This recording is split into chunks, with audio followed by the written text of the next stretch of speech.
Nah, kalau soal ajaran Ahmadiyah, pro dan kontra, ya, sebagian besar bahkan menganggap ini sesat. Sebagian lagi mengatakan biarkan agama adalah urusan penganutnya dengan Tuhannya. Kira-kira begitu. Ya. Kalau Anda sendiri bagaimana melihat persoalan ini? Kan ini semua orang ini tujuannya kan menuju ke Tuhan, mendapat ridha Tuhan. Orang semuanya sedang mencari ke sana itu. Semua masih dalam proses. Saya tidak bisa menyalahkan Anda, karena Anda saya anggap tidak seperti saya. Ini serius ini kelihatannya. Iya, saya serius. Ini saya butuhkan menyontohkan, tapi betul-betul. Saya lihat, saya tidak boleh marahi Anda. Kenapa? Karena Anda sudah mencari jalan juga ke sana.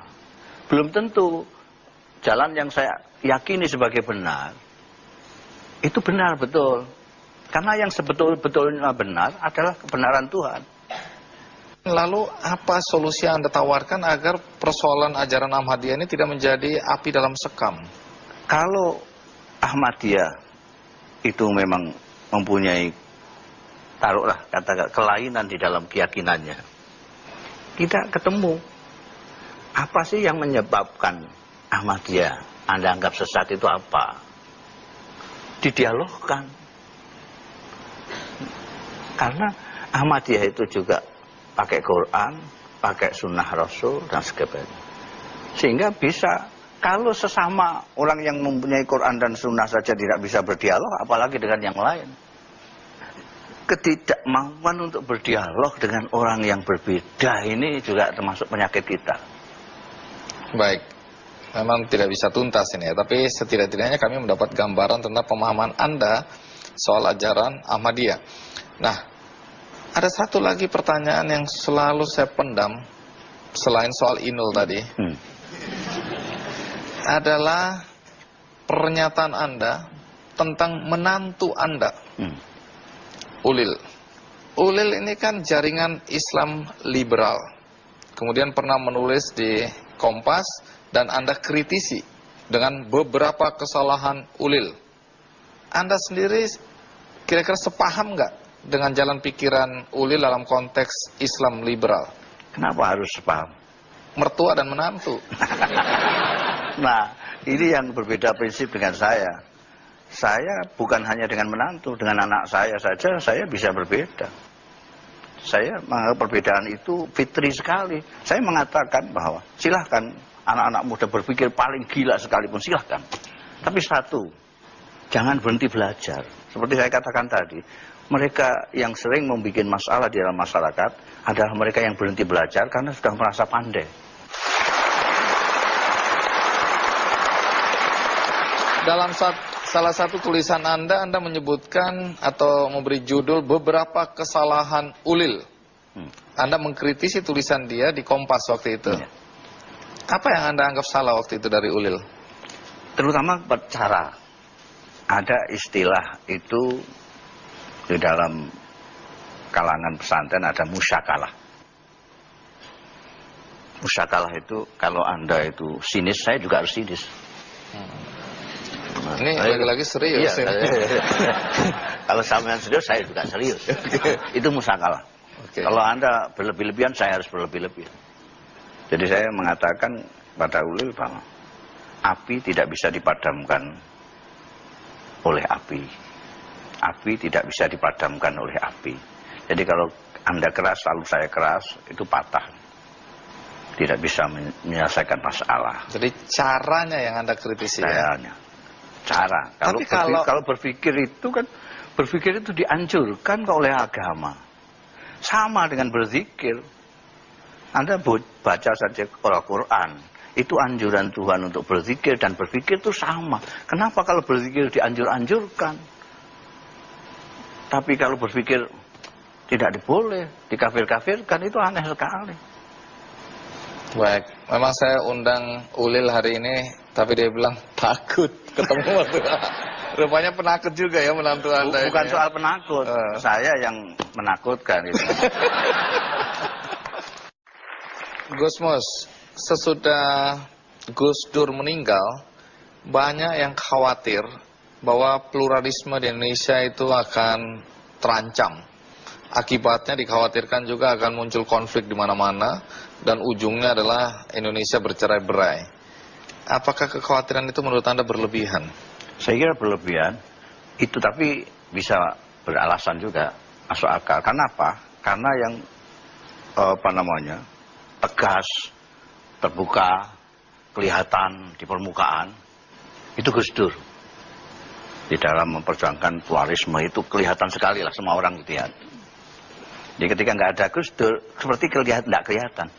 Padahal yang seperti Gus Dur banyak sekali di Indonesia ini. Misalnya di desa-desa. Cuma orang itu yang dilihat kota aja. Apa Jadi di desa yang Anda rasakan apa? Di desa masih biasa saja gitu. Pergaulan dengan dengan sesama bangsa ini biasa saja. Saya mau jelaskan sedikit bagaimana saya melihat di Rembang ketika 10 tahun kelenteng di sana, seluruh masyarakat Rembang tidak peduli agamanya apa, ikut berpartisipasi. Ini pemandangan yang luar biasa yang pernah saya lihat di Rembang. Nah, itu bagaimana Anda memahami apa yang membuat bangsa kita masih punya perekat? Kita itu secara falsafi, secara budaya, itu memang kita itu suka bersama-sama. Bhinneka Tunggal Ika itu menjadi yang semboyan kita kan itu, Bhinneka Tunggal Ika. Itu kalau kita sensus, kita teliti, kita tanyain orang-orang Indonesia semuanya, masih akan jauh lebih banyak orang yang menghendaki Bhinneka Tunggal Ika. Cuma suara mereka tidak terlalu terdengar. Tidak terdengar karena tidak ada TV. Jadi sekali lagi, pers itu penting sekali. Pers itu penting sekali. Kan pers tidak pernah menayangkan orang-orang di desa-desa, kan tidak pernah. Misalnya ada mereka berdoa bersama segala agama. Kadang-kadang di kelenteng, kadang-kadang di masjid, kadang-kadang di gereja, kadang-kadang di mana-mana. Orang mengatakan pluralisme. Sebetulnya yang Anda maksud pluralisme itu apa sih? Kok Anda tidak setuju itu? Jangan-jangan tidak sama dengan yang saya maksudkan. Orang berkelahi soal politik. Masing-masing dengan asumsi semuanya paham politik dengan pemahaman yang sama. Jangan-jangan yang satu A, yang satu B. Ngomong-ngomong soal politik, kenapa ada kesan Anda alergi pada politik? Bukan alergi ya, tapi sebel gitu. Apa yang membuat Anda sebel? Anda jangan pura-pura menghapus sejarah. Anda pernah jadi anggota DPRD, Justru itu. Pernah jadi anggota MPR, Anda Ya. berpolitik. Ya. Iya, politik itu bisa bermakna macam-macam. Makna menurut Anda apa? Ada politik kebangsaan. Ini yang saya selalu berpolitik, politik kebangsaan, menjaga kita sebagai bangsa Indonesia. Ada politik rakyatan, ini yang sudah jarang juga. Dulu kiai-kiai itu hampir semua berpolitik rakyatan, dalam pengertian kalau ada rakyat itu berlawanan dengan pengusaha, maka kiai mendampingi rakyat. Kalau rakyat berhadapan dengan penguasa, kiai mendampingi rakyat. Yang ketiga, politik kekuasaan. Ini yang paling orang syahwat pada politik itu. Itu yang bikin sebal itu. Politik praktis istilahnya, itu politik kekuasaan. Mereka tergila-gila terhadap politik kekuasaan ini, tapi tidak siap. Lalu apa yang terjadi kalau mereka tidak siap? Akhirnya ya menyebalkan itu. Banyak sekarang kiai yang secara terbuka mendukung partai-partai politik. Itulah saya katakan. Jadi mereka berpolitik, mendukung politik, tapi nggak ngerti. Nggak ngerti politik. Politik tujuannya kemana, nggak ngerti. Mereka kalau dikatakan kiai itu kan orang yang banyak husnuzon. Kalau Anda datang, wah ini acara Kick Endi ini mengajak orang ke surga semua Pak Kiai, jadi perlu didukung. Oh pasti didukung.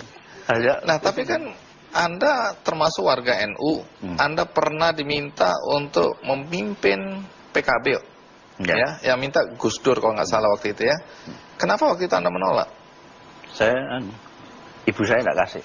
Kenapa ibu Anda begitu pentingnya Anda dengar sehingga Anda mengalahkan Gus Dur? Ya, saya memang penting ibu saya. Jadi di dalam Islam itu ada namanya salat istikharah. Meminta kepada Tuhan supaya dipilihkan ini yang baik mana, mau dijadikan ketua atau tidak, itu istikharah.